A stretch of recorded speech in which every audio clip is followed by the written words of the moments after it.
դուք էլ այդ օրերին ունեիք այն նմանատիպ կանխազգացում, որ մեծ պատերազմը գալիս է։ Ինչն էր հուշում, որ մեծ պատերազմ է սկսվելու այնուամենայնիվ։ Ես այդ զգացումը ունեի մոտ 1 տարի մինչև պատերազմը սկսել։ Եվ ինձ համար մեկ բան էր հասկանալի, որ ամեն ինչ արվում է պատերազմ հրահրելու համար։ Նայեք, երևի ձեր հարցի մի քիչ այլ ձևակերպումը հետևյալը կլներ, ինչու սկսեց պատերազմը։ Չէ, երևի սա է։ Չոր մնացորդում։ Առաջի հերթին դա բանակցային գործընթացի ձախողումն էր։ Եվ այդ ձախողումը եղավ Հայաստանի նախաձեռնությամբ։ Հայաստանը հրաժարվեց բանակցել։ Ամբողջ բանակցային գործընթացի պատմության մեջ առաջին անգամ կոնֆլիկտի կողմերից մեկը հրաժարվել է ընդհանրապես քննարկել ներկայացված փաստաթուղթը։ Դա ներկայացվել էր ամռանը 19 թվականին։ Ինչ էր ասում այն ժամանակ Նիկոլ Փաշինյանը։ Սկսելու ենք զրոյական կետից եւ թող բանակցեն Ղարաբաղի հետ։ Տարբեր պատճառաբանությամբ։ Եվ 19 թվականի ներկայացված փաստաթուղթը ուղղակի հրաժարվել է բանակցել։ Ջնջելով մոտ 30 տարվա բանակցային գործընթաց, 25-26 տարվա հիմա պետք է հաշվել հետադարձ հաշվարկով։ Սա բերեց հետևյալի, որ կողմերի համար, միջազգային հանրության համար եւ Մինսկի խմբի համանախագահ երկրների համար Հայաստանը ամբողջ այդ process-ի ձախողող կողմն է։ Ինչ պետք է աներ Ադրբեջանը։ Իհարկե պետք է հասկանար, որ բանակցային գործընթացով ինքը որևէ բանի չի հասնելու եւ պետք է սկսի պատրաստվել պատերազմ։ Սա հիմնական, ուղղակի ֆունդամենտալ պատճառն էր։ Ես չգիտեմ ինչով էր առաջնորդվում Հայաստանի վարչապետը, իմ տպավորությամբ sense օթերում էին, թվում էր թե 18 թվականի այդ հեղափոխությունից հետո sense համաշխարհային դեմք է ինքը դարձել եւ ինքը կարող է իրեն թույլ տալ նման կարգի քայլեր։ Թե չեմ սխալվում, ինքը խոսում էր արդեն հենց բուն նախապատերազմական շրջանում, նաև Ադրբեջանում ներքին հեղափոխության մասին, պայթեցնել Ադրբեջանի ներքաղաքական կյանքը, այդ տեսակ հայտարարություններ։ Այո, եւ դրանից հետո հնչեց այդ հայտնի նախադասությունը, Ղարաբաղ, Արցախը, Հայաստանը եւ վերջ։ Սրանով ինքը խաչ քաշեց ընդհանրապես որևէ սպասելիքների վրա։ Երբ չկան բանակցություններ, ուրեմն կողմերից մեկը, որը դժգոհ է ներկա իրավիճակից, պետք է սկսի պատրաստվել պատերազմի։ Սա եւս ակնհայտ է։ Ու նայեք, նաեւ պատերազմ սկսելու համար Ադրբեջանը պետք է գնահատեր իր շանսերը պատերազմում հաղթելու։ Եվ այն ժամանակ կատարվեց եւս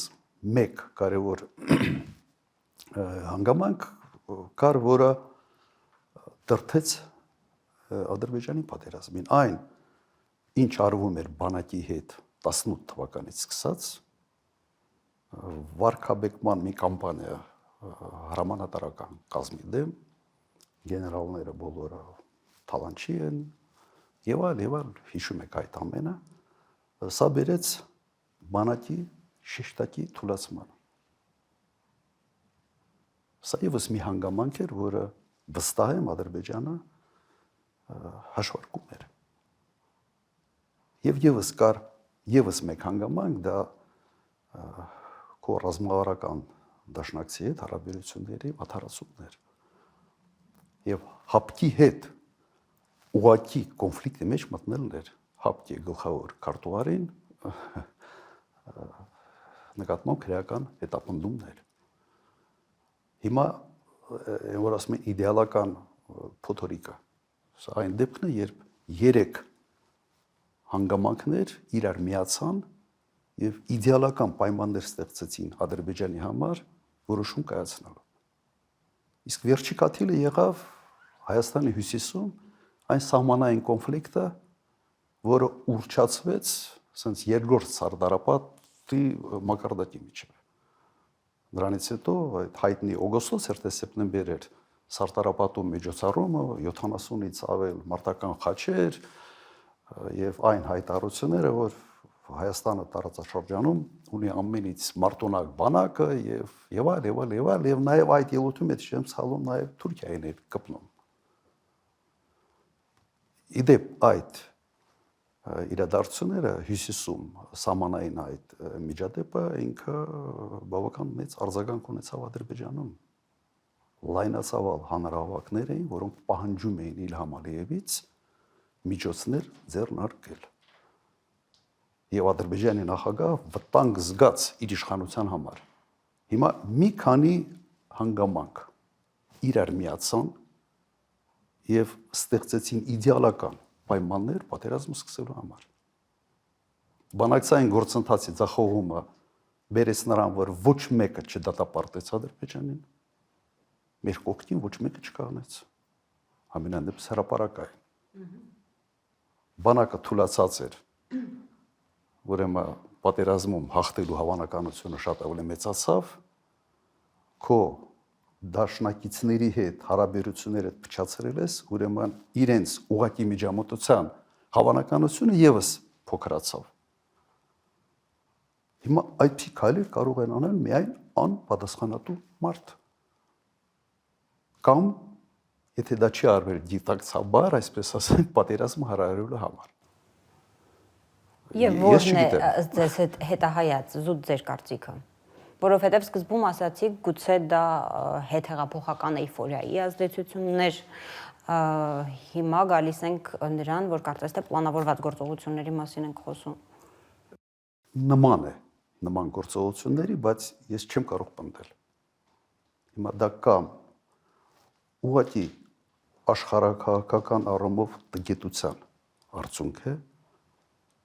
կամ ես մեկ անգամ մի նախադասություն եմ ասել, որ եթե Հայաստանի ղեկավարը լիներ գործակալ, ապա կաներ ճիշտ այն քայլերը, որոնք մենք տեսնում ենք։ Ես չգիտեմ, իշխանափոխությունից հետո միայն հայտնի կդառնա, թե իրական պատճառները որոնք էին։ Բայց մի հուշագրավ հայտարարություն, որը ուղղակի իմ տպավորությամբ ֆանտաստիկայի ժանրից է։